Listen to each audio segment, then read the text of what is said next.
Hello, hello, welcome back everybody. Today we are discussing episode 39 of the Dicely campaign, Pacts Made and Pacts Broken. The episode kicks off with the group coming back into Timberstead with Monty in tow.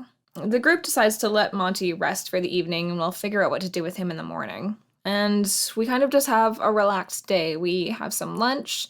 Nell brings out her sword and asks everyone to smell it, realizing that whoever smells the sword smells their favorite scent. We have a cute moment where we go around the table and everyone describes their character's favorite scent. And when we get to Abe, who can't smell, Denny instead asks him if he has any questions about his past life. And Abe asks if he had ever been in love before. Denny confirms that there was a love in Abe's past life. Fascinating. The group goes to bed and Azaria goes outside to check for new stars in the sky. And they do find one, which is sweet and represents their father's completed journey through life. They have reappeared as a star in the sky, as the druids believe.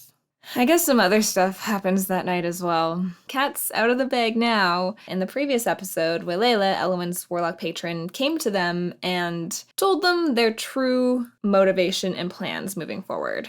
To kill the Arquette and take over as the god of magic, to stop this druidic ritual, to murder some of the archdruids. And Elowyn has made the choice to not go along with this plan. For as big of a bag of dicks as Uilela is, it was kind of them to give Elowyn like 3 days to think about this, because it let Elowyn and me prep for this conversation. And it allowed Elowyn to walk into this conversation on her own terms. Part of the reason why I wanted to do this so quickly is that I didn't want to give Uilela the opportunity to bring this back up again at an inopportune moment. It felt easier to just rip off the band-aid, deal with the consequences, and move on. So, Elowyn sneaks out that night. She goes and finds a secluded spot away and calls Uilela to come talk to her. Elowyn walked into this conversation with just like a few rules in her head. A few truths that truly we're not sure are true, but that Elowyn had to believe were true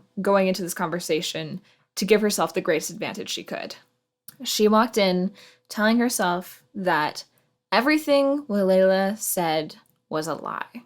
And I don't know if that's true or not, but that's what we had to believe going in, because otherwise it gives Uilela too much power. We believe everything they say is a lie from this point onwards. And then how can they manipulate me? Oh, Elowyn, you're replaceable.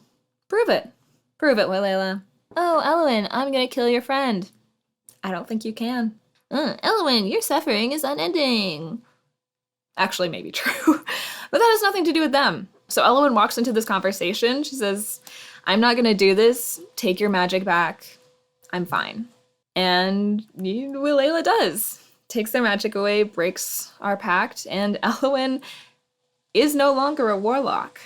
She sits outside for another few minutes and contemplates what she's done. And then she goes back to the inn and she sits down at the kitchen table and she waits for Nell to wake up. And then when Nell does wake up and comes downstairs, her and Elowyn sit together and Elowyn explains what has happened. Elowyn explains how she can't travel at the party, not like she is now, not without magic, not as a child. There is nothing that she can do. She'll be slow, she'll be a liability. This is all truths that Elowyn believes. And Elowyn and Nell talk for a while, and eventually Nell tells Elowyn that when she had true sight in New Fugalby, and what she saw when she looked at Elowyn while having true sight cast on her. And Nell hands over a drawing that she did of what she saw when she looked at Elowyn, the true version of Elowyn.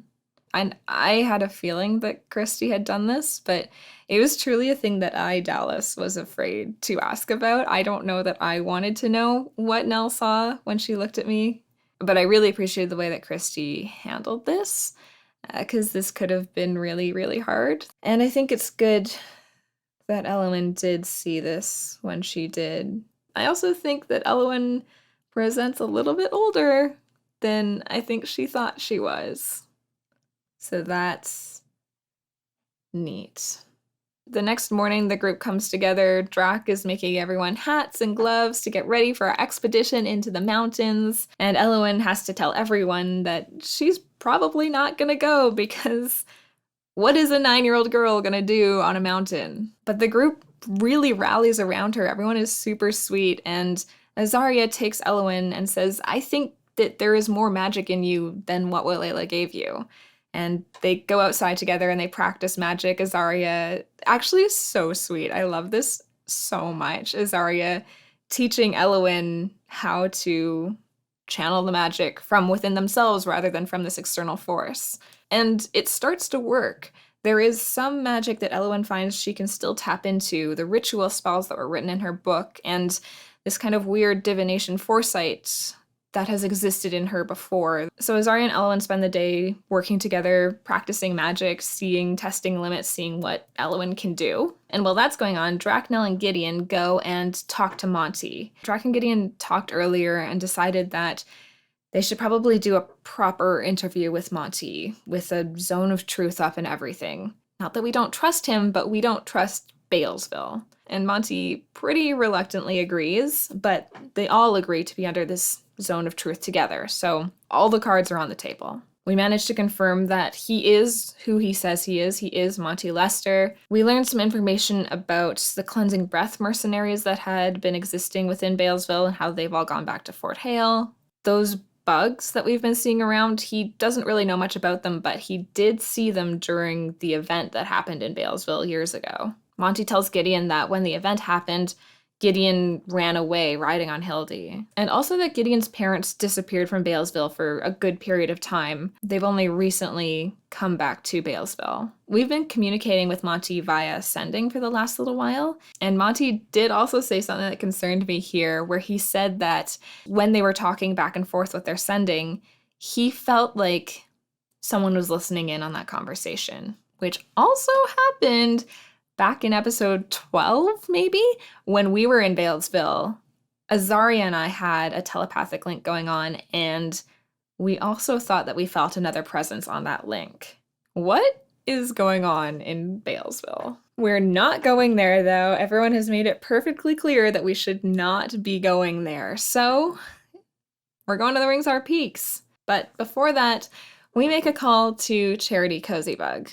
Elowyn is hopeful that she will have some answers about what we can do now, how Elowyn can manifest this magic that maybe exists. Just would love some help, some guidance.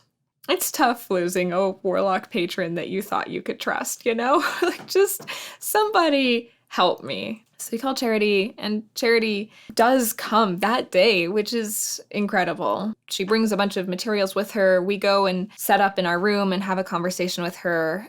Elowyn tells Charity everything about the pact that she made with Uilela. Uilela told them to drink from this pool, and when Elowyn did, that's what formed the connection between the two of them. And Charity thinks for a second and then tells Elowyn that that was most likely a ley lake, that I consumed the water directly from the rivers of magic, and that magic quite literally courses through my body. She says that she's confident that I will be able to tap into that magic myself. And then she helps Elowyn get set up with some new spellcasting materials.